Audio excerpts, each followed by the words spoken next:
Hi, I'm Jana, dark fantasy artist and illustrator, and I'm super busy at the moment, having the best year of my career as a freelance illustrator yet. I've doubled my income from last year, and today I want to talk about the main reason why I think that is. First up, last year I already focused more on finding book illustration work, sending out targeted cold emails, specifying my social media marketing, and even flying to NYC to meet art directors in person. Sure, I think that all helped. That last effort especially definitely paid for itself by now. Sure, I've been working as a freelance illustrator for 10 years now and spent that time marketing and building connections.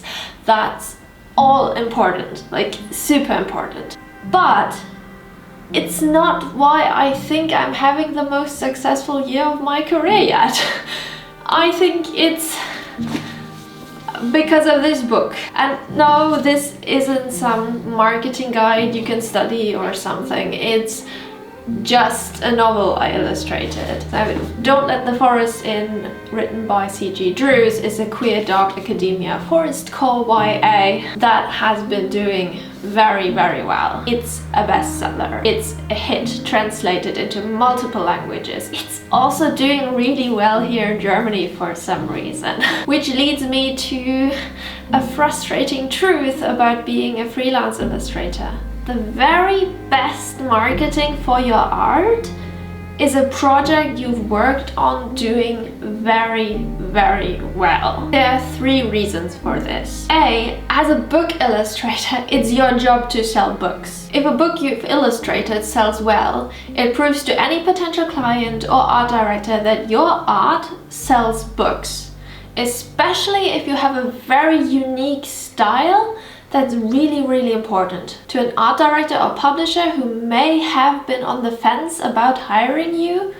You now become lots more attractive because you have a proven track record of selling books. Secondly, my top rule for making it as an artist is to make good art and get it in front of the right people. If I make a book cover that gets a lot of buzz, that's the most targeted way to reach potential clients ever. You may or may not know this, but art directors often have mood boards with comp titles and covers for their briefings.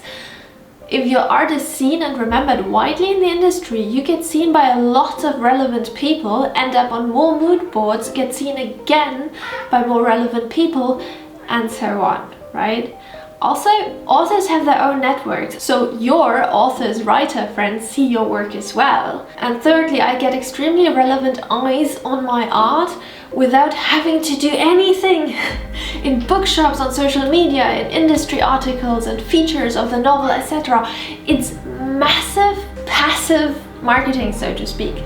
That means I have time for doing more work. Now, why is this extremely frustrating? Because it's not in your control. You cannot control which of the projects you've worked on will be a success. You cannot even control getting hired for a project. This is the best marketing campaign for my art ever. Super targeted and very low effort on my part, and there is no world in which I can simply decide to get hired for a project and that project to do super well.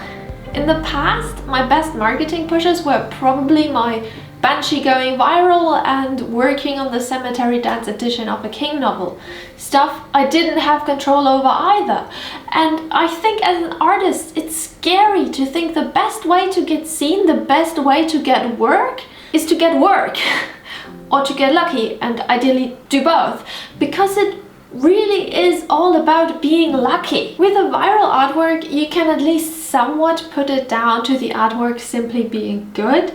But let's admit that there's a ton of good art out there, exceptional art even, that never gets the eyeballs it deserves. But with projects that will increase your visibility, well, there's a lot of stars that need to align for that. People used to ask me how I got that Stephen King job, and I was always at a loss of what to say. Owen King just happened to see my artwork on Twitter, probably, and just so was looking for an artist for a special edition for a new novel tackling somewhat feminist issues, which is why I personally assume is why they were looking for a female horror artist instead of working with any of the established king artists. And that's honestly just speculation from my side. And that's a lot of coincidences, right? It has to be the right project at the right time and boof. And why did Don't Let the Forest In do so well? Was it just my genius artwork? Of course not.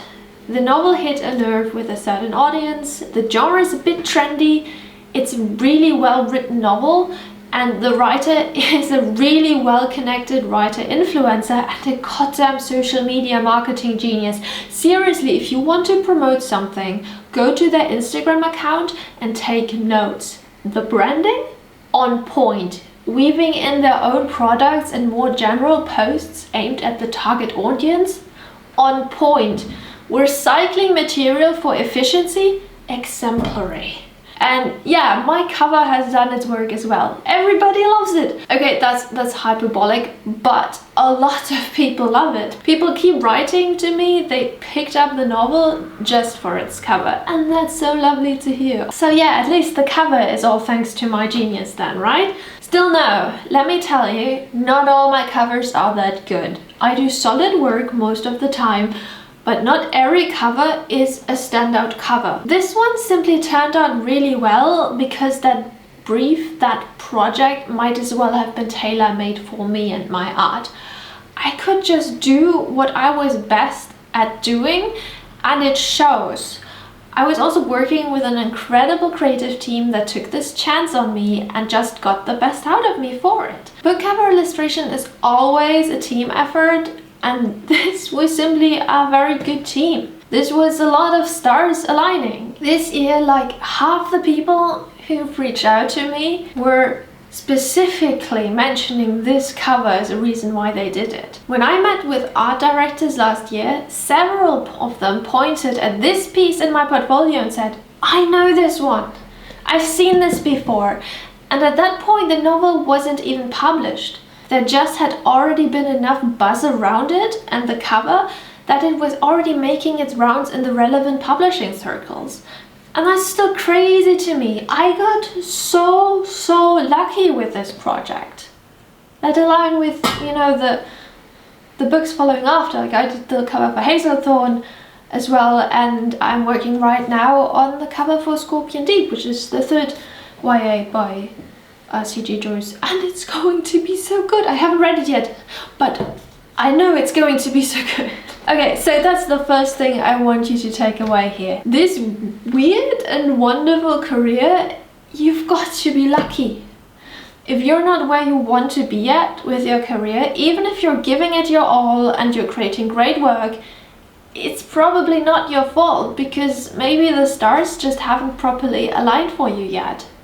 It's a game that is not under your control. However, what you can do is helping your luck along in 3 ways. First, the quality of your artwork. This is the most important factor of all. If you're ever stuck between deciding whether to work on practicing your skills and creating better artwork or posting more on Instagram, always choose the art.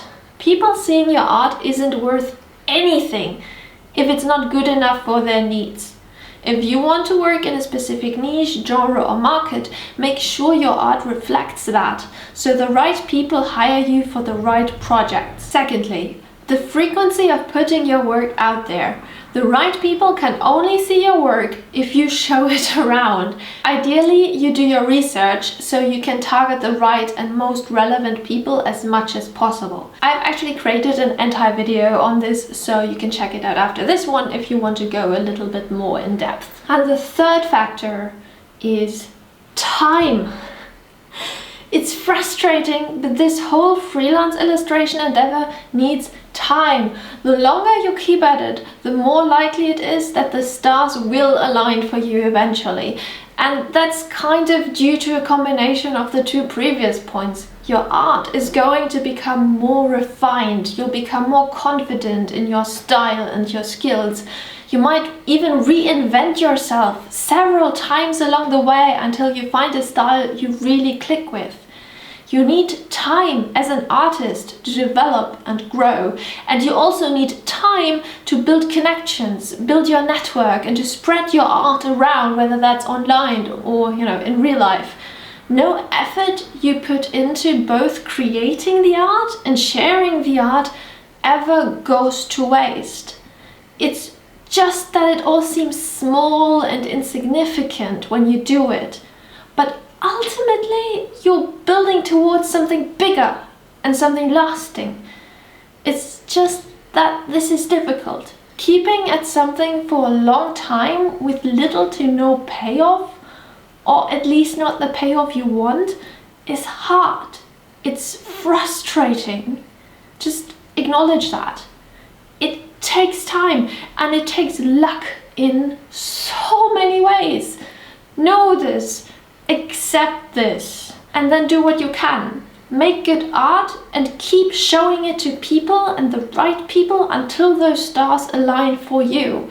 And then do it again and again and again. Because hey, it's freelancing. You have no idea what's gonna happen in the future. Thank you so much for watching. I hope this has been ultimately maybe more motivational than frustrating. If you enjoyed this, or if you want to learn more about how to, get client work, reach out to clients and so on, you can check out that video I mentioned about how to get your dream clients. And yeah, thank you so much again. Farewell, my friends, for now, and we'll see each other.